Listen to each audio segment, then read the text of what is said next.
بسم الله الرحمن الرحيم السلام عليكم ورحمة الله وبركاته دمان halkan waxaan ka salaamayaa shacabka Soomaaliyeed meel kasta ay joogaan gaar ahaan waxaan rabaa inaan halkan ka salaamo shacabka gobolka Bari anigoo ah Zakariya Cali Xaaji Saciid hadda waxaan ku sugnahay magaalada Boosaaso saaka video baan duubay wixii aan ka digayna waa dhaceen hase haatee waxaan rabaa inaan halkan uga mahadceliyo saraakiisha maanta ciidamada hogaaminaya dhamaantoodba xoreynta gobolka Bari oo hadda ku sugan magaalada Boosaaso waxaan kaloo rabaa inaan u mahadceliyo shacabka gobolka Bari oo ku sugan deegaanada gobolka Bari oo dhan wanaagii iyo soo dhaweyntii ay kala kulmeen ciidamada xoreynta gobolka Bari taas markaan ka gudbo walaalayaal ciidamada xoreynta gobolka Bari maantay waxa ay ku soo wajahanayeen qayb kamid ah dhamaantood ma ahayn guuto kamid ah baa waxay ku soo wajahanad inay soo gasho magaalada Boosaaso kadibna سعيد عبد الله الدني وحي عيدن u jooga magaalada Boosaaso oo technico ayuu amar wuxuu ku siiyay inay controlka u fariistaan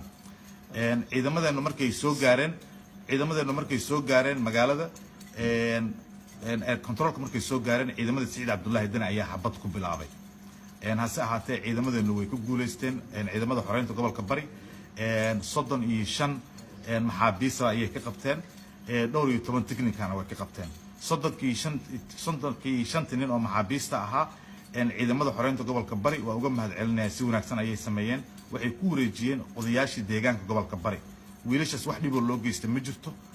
guryo aan ku hayno ma haynin meel aan ku xireyno ma haynin waa wiilasheeni wax dhib loo geystay ma jirto and I believe waxaan jecelahay dadkoodii jaa inay ku laabteen hase ahaatee ciidamada xoreynta gobolka Bari markay magaalada soo galeen xarumihii loo diyaariyay iyo meelihii loogu talagalay ayay degeen dhowr iyo 20 xarumood ciidan aad u tiro badan buu ahaa ciidan kale ka soo horeeyay magaalada joogana way jirtay magaaladu way xasiloon tahay magaalada Boosaaso shacabka gobolka Bari wax dhib ay ku qabaan ciidamadooda iyo dadkoodana ma jiro waxaan rajeynayaa birta iskuuladu inay dib u furmaan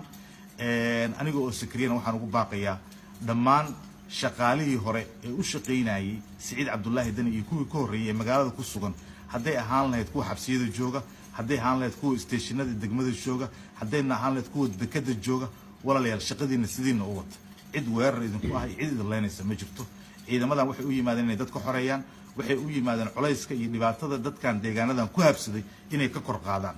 dhamaantiina waxa la idinka rabaa saas inaad u fahantaan dadku waa dad wada dhashay waa dad ehel iyo qaraabo ah waa dad xigta ah cid leenaysa iyo cid ku duulaysa ma jirto maanta ciidamadu markay soo galeen anigu goobaha ciidamadu dhan waa tagay run ahaantii maantay nimanka sheeganaya filo garowe ciidan ka hor iimaan kara ciidamada aan arkay iyo hubka ay wataan wallahi oo billahi inuusan u jirin anoo Zakariya Cali Xaaji Saciid maantay Boosaaso dhexdeeda inaan dhaho maamulna kama jiro dawladna kama jirto filo garowe been bay isku sheegeen wallahi billahi nimanka xiniyahooda waay nimanka aan arkaysaan oo magaalada soo galay inta saxarimood degan wiilashaas xiniyahoodan maanta ku hadlaaya awoodoodan ku hadlaaya ma idin la tahay inaan saas u hadli lahaa anoo magaalada Boosaaso jooga waa maya waay birito live video baan soo galayaa goobaha ciidamada dhan baan tagayaa ciidamada dhan baan idin la hadal siinayaa meel kasta aad joogtaan dadka qurba joogta waxa loo baahan yahay iyo dadka gudaha jooga gaar ahaan waxaan la hadlayaa gabdhaha gobolka Bari walaalayaal waxa loo baahan yahay ciidankiina inaad garab istaagtaan waxa loo baahan yahay wiilasha inaad niyada u dhistaan inaad cunto karisaan inaad dharkooda dhaqdaan inaad daba istaagtaan baa loo baahan yahay gabar kasta oo gobolka Bari joogta waa inaad ciidamada xoreynta gobolka Bari garab istaagtaan shaaha karisaan sabaayada karisaan cuntada karisaan xarumahooda ugu tagtaan waa wiilashiini waa dadkiini waa ehelkiini dadtii u yimaadeen waxaan kaloo rabaa inaan ka hadlo oo aan halkan ka cadeeyo Cabdiraxmaan Faroole waa oday Soomaaliyeed anigu hadda ka hor wax badan baan ka hadlay maantana waa sinad wuxuu ku fadhiyaa dawladda federaalka kursiga kaga fadhiyaa sinad waxaan kale oo rabaa inaan sheego ninka la yiraahdo Maxamuud Shido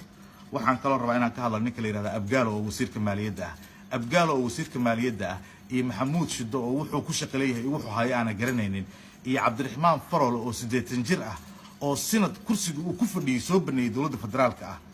saddexdaas nin dhibaatada aan maleegaysaan idinkoo Aranjaan ah iyo dhibaatada aan maanta deegaanada ku haysaan dadka walaalihiina ay degan yihiin ama majeerteen ha noqdo ama harti ha noqdo Soomaalina waa idin ogtahay anaguna waa idin ognahay waana idin diyaarsanahay dawladda federaalka codsi baan u dirayaa beesha caalamkana codsi baan u dirayaa arrimaha sida ugu dhaqsaha badan waa inuu soo faragashato waa inayna uga hadasho waayo waxa soo socda in shaaha la kala qaadan waayo cusbada iyo sokorta la kala qaadan waayo dhibaato weyn baa soo socota mar rabno sida 1991 dib ugu noqono ilaahayna naguma celiyo waxaan kaloo rabaa walaal inaan ka hadlo